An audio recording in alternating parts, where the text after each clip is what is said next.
Hello and welcome back to Bits and Bobs. In today's video, we'll be showing you our full collection of our William IV coins in our collections. We will take it in turn to show all our William IV coins, and I'll go first. For my William IV coins, I'll go through them in denomination order, beginning with farthings. I have two William IV farthings. We have here the first one, lovely condition coin, brilliant grade, and this is a farthing from, of course, William IV from 1837. Only a bit of a shame there, as there is some corrosion.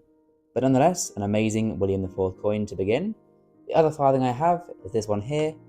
Not quite as high grade, but there's no corrosion on the obverse, and this is from quite a hard date to see there, but it's from 1834. So two William IV farthings to begin. The next highest denomination I have is this, a bit of an odd denomination I must confess, and this is a 1.5 pence coin. We're going to need a bit of a big zoom in here because this is a tiny coin. So you can see it there. 1.5 pence from 1834. And a really nice novel coin to have, I think, in my opinion. Quite a fun thing to collect with the crown there. A similar design to the 3 pence, but of course, rather than saying 3, it says 1.5. Looking to the obverse here, we can see a very tiny portrait of William IV. I mean, look at that, that's my finger.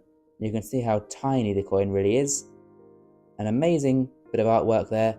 And, I mean, this is almost 200 years old, and they managed to use the technology back then to shrink the portrait down to this size. So great skills there in craftsmanship, and an amazing coin to have. So there we go, 1834 1.5 pence is the next William IV coin. Moving on to some more conventional denominations, I next up have two groats of William. We first have the 1836. The first year of issue. Very nice condition coin, really high grade, apart from what we've all seen, I'm sure, the hole. A terrible thing to have happened, but I did about that allowed me to buy the coin for much cheaper. But other than that, we can see a really nice high grade 4 pence or groat from 1836, and of course there again, a high grade portrait of William Wyan, the portrait of William IV, designed by William Wyan. Very nice. And the other groat I have is this one here.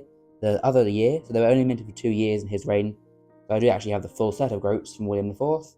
And here is the other one, 1837, the year he did die. And this coin is not whole, so that's better, but it is much more worn. But there we go, a nice pair of William IV groats.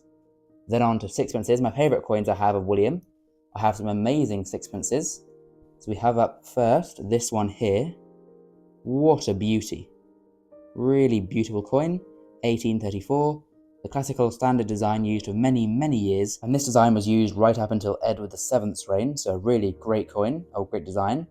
We have here a very nice portrait of William IV, a bit larger now, we've got up to the larger coins, so you can see it in a bit more detail. Very nice. And I also have another sixpence of William. It is this one here, 1837, so again his final year. And look at that, this is a real beauty. Really nice high grade, no damage, barely any wear. And a great, again, portrait of William IV. Very strong strike, really nice coin to have. I'm very happy to have this in my collection and part of my date run. Now, my weakest area of William IV is my shillings. I do have 3 William IV shillings, but none of them are very good. We begin with this one. Wow, that's amazing, you say. Again, there is sadly a hole. Similarly to that other groat, we can see a very strong struck, really nice condition coin there. 1834 shilling, amazing condition, all the teeth are intact, everything's great, but there is just this hole, which is a massive shame. And then to the obverse there again, a nice bust, a really nice portrait of William, but the hole does ruin it. But still, you know, maybe it's a bit too harsh, it is a very nice shilling nonetheless. We then have this one, again a hole, but this one is from 1836, so a few years after. Wreath again, same design, and again, this isn't a very good portrait here, we can see the hole, a bit of a botched job on this side for the hole, and quite a worn flat portrait of William, but still a nice addition to my William IV collection. Then my final shilling is this one here, not holed, but I mean, really bad. 1837, so again his final year.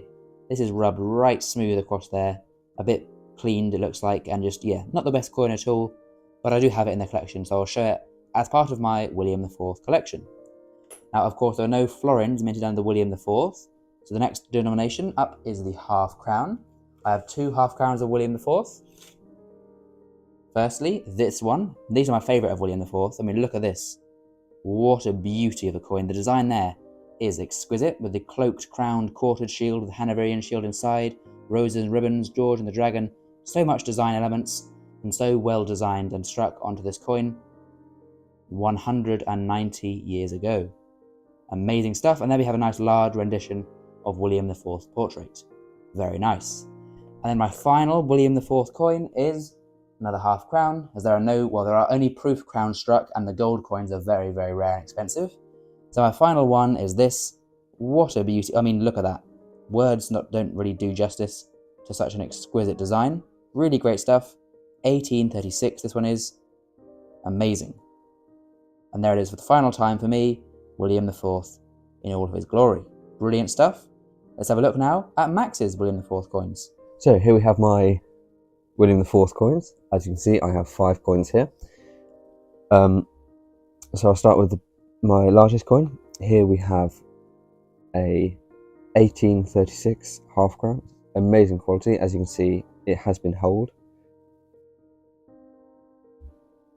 Here's the reverse side, obverse side. Yes, and again, it's been scratched at the top, but still a very nice coin, and especially as it's quite big, beautiful as well. Here we have a 1834 shilling. This is an amazing coin with fabulous detail. It's been barely worn down.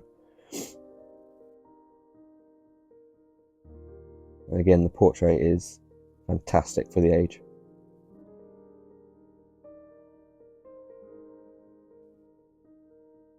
Here we have a sixpence, again from 1834. This has been worn down a bit, but it is still a fabulous coin. And the portrait, again, it's amazing. Again, this has been holed. Here we have a farthing. This isn't the best coin, but it's still, you can still see almost the detail. Again, this is a 1834 coin, and again, you can see the portrait. Although it's not the best, it's still quite detailed.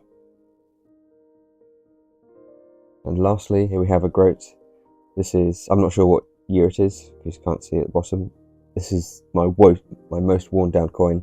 You can see, you can barely see Britannia there.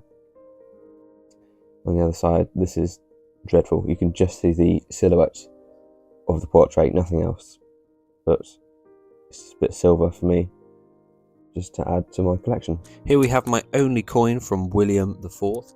It is an 1834 half crown. Not in the best of conditions, but still in a lovely condition. We all know and love this coin. So this is my only coin, and for my only coin, I would say it is quite a good coin to have. Please do comment down below your favourite William IV coin from the Bits and Bobs collection. We'll see you next time on Bits and Bobs.